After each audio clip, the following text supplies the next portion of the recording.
출퇴근길에 듣는 경제 시사 예능 머니커플 지금 출발합니다. 자, 부장님들, 이번에 루이터스에서 굉장히 재밌는 소식을 보도했거든요. 제목을 보면 이거예요. 미국 우방국들은 중국과의 AI 경쟁에서 편을 골라라, 이건데 이 내용을 쉽게 요약하면 양다리 금지 각서 써, 이런 내용이거든요. 중국 AI 모임에 발을 걸치면 미국판에서는 짐 싸서 나가라는 살벌한 그런 각서입니다. 각서. 보통 이런 살벌한 경고장은 이제 적들한테 보내는 게 일반적인데, 각서라고 했잖아요. 각서. 이 각서는 우방국들한테 갑니다. 그리고 그 우방국들 명단에는 리퍼블릭 오브 코리아, 한국의 이름이 떡하니 있다라는 거죠. 지금까지 미국이 중국을 어떤 식으로 통제를 했었죠? 기존에는 그냥 물건만 통제했어요. 물건. 자, 이 칩이 들어간 물건은 중국한테 못 팔아요. 중국한테 팔고 싶어요? 우리 장비 쓰지 마세요. 이런 식으로 장비를 통제를 했단 말이에요. 근데 이제 타겟이 완전히 바뀌었어요. 어떻게? 이제는 국가 단위 사상 검증이 들어간다라는 겁니다. 자, 우리 미국과 협력하는 나라 딱 줄 서보세요. 자, 타이완 넘버원 해보세요. 타이완 넘버원 해봐. 못해? 너 탈락. 타이완 넘버원, 타이완 넘버원, 오케이, 통과. 이런 식으로 지금 국가 단위 사상 검증을 하겠다라는 거죠. 이렇게 국가 단위의 사상 검증을 하면서 우리랑 AI 협력하면서 너네 중국이랑 뒤에서 또 손잡고 있는 건 아니지? 라는 거를 좀 확인하겠다라는 거예요. 물론 루이터스가 보도하기를 이건 아직 초안이긴 하지만 어쨌든 이렇게 생각을 하고 있다라는 거잖아요. 자, 그러면 우리 쪽에서 빠져라 라는 협박이 먹히려면은 우리가 주는 게 뭔가 있어야지 이 협박이 먹힌단 말이에요. 그래서 저는 그게 궁금하더라고요. 도대체 미국이 짠 판이 뭐길래 이렇게 되게 폐쇄적으로 각서를 쓰라고 하나. 그래서 알아보니까 미국이 만든 이 AI 협력체 이름이 바로 팍스 실리카입니다. 팍스 실리카. 이게 라틴어로는 실리콘의 평화라는 뜻이 있다고 하는데 미국 국무부 홈페이지 가면은 이게 자세히 나와 있어요. 그래서 팍스 실리카란 무엇인가요? 팍스 실리카는 국무부의 인공지능 및 공급망 안보 관련 핵심 사업으로 동맹국 및 신뢰할 수 있는 파트너 간의 새로운 경제안보 합의를 증진하는 것을 목표로 합니다. 여기서 중요한 거, 신뢰할 수 있는 파트너, 그리고 경제안보 합의입니다. 안보 합의. 그 내용이 이렇게 쭉 나와 있는데 이 내용의 핵심이 뭐냐? AI에 필요한 공급망을 미국과 우방국 중심으로 묶어버리겠다라는 거예요. 그렇기 때문에 지금 신뢰할 수 있는 파트너가 필요하고 경제안보 합의를 증진하는 것을 목표로 한다라는 거죠. 아니, 그러면 파고야, 공급망이라는 게 도대체 뭐냐라고 하실 수 있는데 AI를 하려면은 결국에는 칩이 있어야 되겠죠. 근데 칩이 하늘에서 떨어지는 게 아니에요. 땅에서 광물을 캐고 그 광물을 정제를 해야 되는데 그 재료를 정제할 수 있는 곳은 세계에서 몇 군데 없다라는 거죠. 이렇게 해서 칩이 나오는데 칩이 있다고 끝이냐? 그게 아니라는 거죠. 그걸 꽂아둘 데이터 센터도 있어야 되고 데이터 센터를 돌릴 막대한 전력도 필요합니다. 거기다가 이 물건들이 여러 나라를 건너 다니다 보니까 항구와 물류망도 당연히 중요해지겠죠. 그래서 미국의 목적은 뭐냐? 이 모든 각각의 공급망들을 따로 보지 않고 광물부터 물류까지 이거를 전부 한 줄로 묶어서 관리를 하겠다라는 무서운 야심이 이 팍스 실리카 안에 들어가 있다라는 거예요. 왜냐면 이 공급망이라는 게 중간에 한 칸만 막혀도 뒷줄이 통째로 막혀버리는 것과 마찬가지거든요. 광물 정제가 막히면 장비가 아무리 좋아도 칩을 못 만들고 칩이 있어도 전기가 없으면 데이터 센터를 못 돌려요. 그렇기 때문에 우리 회원국끼리는 뭔가 서로 베네핏을 줘가지고 이런 공급망에 차질이 없게 하자라는 거죠. 실제로 국무부 홈페이지에 팍스 실리카 AI 지원 프로젝트라고 해가지고 5천만 달러의 해외 원조 자금을 투입해서 팍스 실리카 참여국 및 경제권에서 반도체, AI 인프라, 핵심 광물 및 관련 제품의 운송을 신속하게 처리하는 공급망 인증 및 출처 추적 플랫폼을 개발을 하겠다라고 하면서 너네 지원할 사람 여기에 보내, 공고 관련 문의사항은 여기에 보내라고 하면서 실질적으로 이 프로젝트가 진행이 되고 있다라는 겁니다. 자, 이걸 보니까 왜 미국에서 우방국들한테 너네 중국이랑 놀면 여기 탈퇴해야 된다라고 하면서 이런 각서를 요청하는지 아시겠죠? 이렇게 하나의 거대한 공급망을 만들려고 하는데 이 공급망에 들어온 나라가 만약에 양다리, 저쪽 문파에도 들어간다라고 하면은 이 공급망 전체가 흔들릴 거잖아요. 그 상황을 미국은 경계를 하는 겁니다. 자, 그러면 이렇게 미국이 거대한 AI 연합을 만들고 있는데 중국이 이걸 가만히 보고 있었을까요? 당연히 아니겠죠. 중화인민공화국 외교부에 의하면 상하이에서 인공지능협력기구를 설립 협정 서명식이 개최되었다고 합니다. 그러니까 지난달 상하이에서 중국 주도의 새로운 국제 AI 기구가 이미 출범을 했고 창립 회원으로 29개국이 이미 서명을 했어요. 중국이 세운 이 협력기구의 이름은 세계 인공지능협력기구 와이코라고 부르는데 왜 와이코냐? World Artificial Intelligence Cooperation Organization 해서 와이코라고 부릅니다.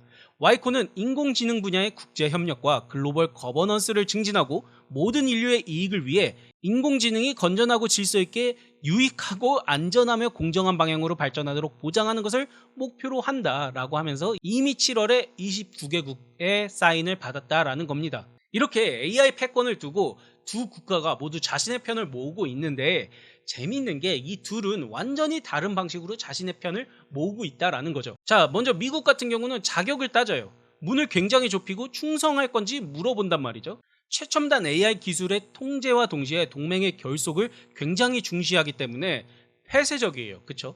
반면에 중국 같은 경우는 다 같이 파이를 키우자. 우리 들어오면 다 같이 함께 할 수 있어요 라고 하면서 지금 중국에서는 우리한테 들어오면은 다양한 보너스를 줄게 라고 하면서 지금 세력권을 확장을 하고 있다라는 겁니다. 자, 그러면 중국의 그 보너스가 뭐냐? 미국은 우리랑 협력하면 중국이랑 놀면 안 돼 이거잖아요. 중국은 아니야, 야, 국가마다 이해관계가 다른데 어떻게 한쪽만 하냐? 한쪽만 고를 필요 없어. 우리 비급은 열려있다 라면서 지금 회유를 하고 있고 향후 5년 동안 개발도상국 대상으로 AI 교육 및 세미나 기회를 제공하겠다. 그래서 너네가 AI 전문가를 5,000명을 우리가 만들어줄게. 그리고 30개국한테는 우리가 만든 AI 기반 기상 조기 경보 시스템을 제공할 테니까 우리 쪽으로 들어와 라고 하고 있다라는 거죠. 이런 식으로 지금 두 강대국이 AI를 갖고 팽팽하게 대립 중인데 이때 제일 난감한 나라가 어디일까요? 바로 양쪽에 다 걸쳐 있는 이 두 나라 사이에 낀 국가들이겠죠. 미국의 첨단 기술과 투자를 받으면서 중국의 거대한 시장과 공장을 돌리고 싶은 어느 한쪽도 버릴 수 없는 이런 국가들이 이제 압박을 받기 시작했다라는 겁니다. 아니 그런데 미국이랑 중국이 원투데이 싸우는 것도 아니고 보통 보면 노선이 확실하잖아요. 미국이랑 협력하는 곳은 미국이랑만 협력하고 중국이랑 협력하는 곳은 중국이랑만 협력하고 아니 이 두 국가 사이에 양다리를 걸치고 있는 국가가 있어? 싶은데 그런 나라가 실제로 딱 한 군데가 있어요. 거기가 어디냐? 바로 카자흐스탄이란 곳입니다. 현재 미국 팍스실리카와 중국 와이코 양쪽에 모두 이름을 올린 유일한 나라예요. 아니 진짜 깡이 좋아. 깡이 좋은데 그 이유를 보면은 왜 그렇게 얘네들이 할 수 있었는지 알 수 있을 것 같아요. 카자흐스탄 우리가 생각했을 때 되게 초원이 펼쳐져 있고 막 사람들 말 타고 다닐 것 같고 이런 느낌이 좀 있잖아요. 근데 AI로 들어서면은 그게 완전히 달라져요. 먼저 첫 번째로 AI 데이터 센터를 돌릴 때 전기가 굉장히 많이 필요하기 때문에 지금 원전을 돌려서라도 그 전기를 공급하겠다라는 얘기가 계속 나오고 있잖아요. 그 원전을 돌릴 때 핵심이 우라늄인데 우라늄 생산 세계 1위가 바로 이 카자흐스탄입니다. 근데 거기서 끝나는 게 아니라 반도체 필수 광물이 이 카자흐스탄에서 엄청 나와요. 그리고 중국과 유럽을 잇는 핵심 물류 길목의 초입이 바로 이 카자흐스탄입니다. 즉 이 카자흐스탄은 광물부터 전력, 물류까지 팍스실리카의 핵심 퍼즐이었기 때문에 미국이 힘들게 이 나라를 데리고 온 거란 말이죠. 근데 미국이 공들여서 설득한 이 나라가 불과 한 달 만에 새로운 배지를 딱 달더니 중국 기구 창립 멤버로 도장을 찍은 거예요. 나는 양쪽 문파에 모두 가입하겠다라고 하면서 유일하게 배지 2개를 달고 있는 말도 안 되는 그런 일이 발생을 한 거죠. 자, 이걸 보고 미국이 뭐지? 이 새끼 눈치도 없고 참 난감하겠죠. 이렇게 난감해하고 있는데 지금 당장 나가라고 했냐? 그건 아닙니다. 그건 아니고 아까 말씀드린 것처럼 그 양다리 금지 각서 같은 경우에는 아직 초안이란 말이에요. 초안. 그래서 우리는 이제 지켜볼 필요가 있는 거죠. 미국이 이제 양다리 금지 원칙이 실제로 실행되었을 때 카자흐스탄을 내보내냐 아니냐, 이거에 따라서 이게 진짜 가차없는 룰인지 단순한 으름장인지 알 수 있다라는 거죠. 아니 이건 카자흐스탄 얘기고 우리나라는 상관없지 않아? 라고 하실 수 있는데 그렇게 상관없지가 않아요. 왜냐? 우리나라 이야기 전에 지금까지 보고 계시다면 구독과 좋아요 한 번씩만 부탁드립니다. 다행히 우리나라는 중국이 만든 이 AI 기구 와이코에 이름은 올리지 않았어요. 근데 더 큰 물리적 문제가 있습니다. 바로 중국에 있는 삼성과 SK 하이닉스의 반도체 공장이라는 거죠. 지금도 이 공장은 중국 땅에 있지만 이 공장을 돌리려면 미국의 장비 반출 승인을 받아야 돼요. 즉 한국 기업은 이미 미국의 기술 통제 안에서 중국 생산 기지를 굴리고 있는 거나 마찬가지인 거죠. 우리나라도 어떻게 보면 양다리를 걸치고 있는 거예요. 그렇죠? 그렇기 때문에 이번 미국의 움직임이 한국에는 직격탄이라는 겁니다. 단순히 기구에 가입하느냐 마느냐의 문제가 아니라 미국이 앞으로 문제 삼을 중국과의 이 협력 범위, 중국과의 협력 범위를 어디까지 문제 삼을 것이냐, 그 선이 어디까지 그어지느냐가 핵심인 거죠. 뭐 지금이야 미국에서 야 우리 팍스실리카에 가입했으면은 중국 와이코는 가입하지 마, 이 정도이지만 이게 더 심화되면은 야 우리 팍스실리카에 가입하면은 중국 내에서 반도체 생산은 금지야, 알겠어? 이렇게 갈 수도 있는 거거든요, 진짜로. 그래서 우리는 미국 중심의 공급망에 들어가면서 중국과 유지할 수 있는 산업적 연결이 어디까지인가를 미친 듯이 계산을 해봐야 되는 거죠. 물론 지금 당장 우리가 뭔가 액션을 취할 필요는 없어요.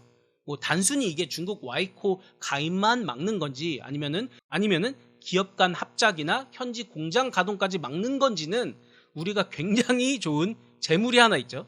이 카자흐스탄이라는 재물이 있으니까 미국이 만약에 실제로 그 조항을 발휘했을 때 카자흐스탄한테 어떤 잣대로 들이미는지를 보고 그 결과값에 따라 우리의 스탠스를 취하면 되는 거겠죠. 과연 이 양대 AI 연합은 어떻게 흘러가게 되는 걸까요? 또 우리나라에는 어떤 영향을 주게 되는 걸까요? 이러한 변화를 우리 모두가 이제 주목할 필요가 있을 것 같습니다.